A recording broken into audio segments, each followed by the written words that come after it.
US imposes sanctions on Sudan police for coup.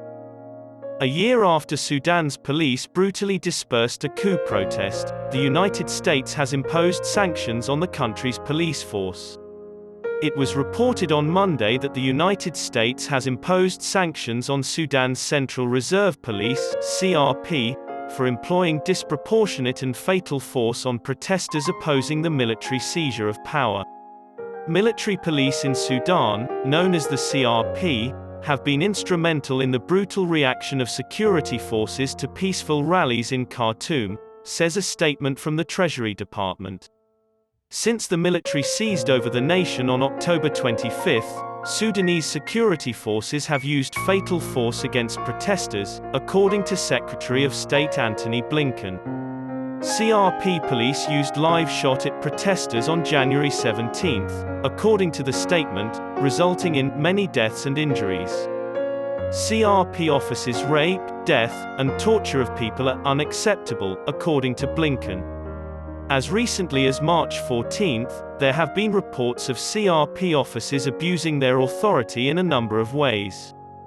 Sexual assaults by CRP police on female protesters, such as on December 21 and 22, as well as March 14, are especially shocking, according to the Secretary.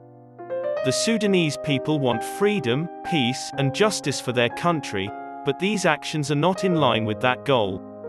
CRP cops must halt any and all violations against protesters, he said.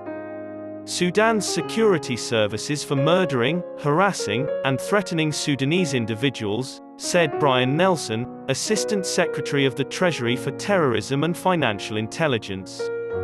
As a result of the sanctions, the CRP's assets and interests in the United States, as well as those in the custody or control of Americans, are frozen. Additionally, the Office of Foreign Assets Control, OFAC, of the Treasury Department must be notified.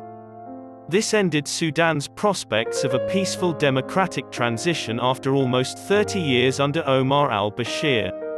After deposing al-Bashir and his Islamic government in April 2019, the coup took place. There were demonstrations in the streets virtually every day after the takeover, which spurred the Sudanese security forces to respond with a lethal crackdown.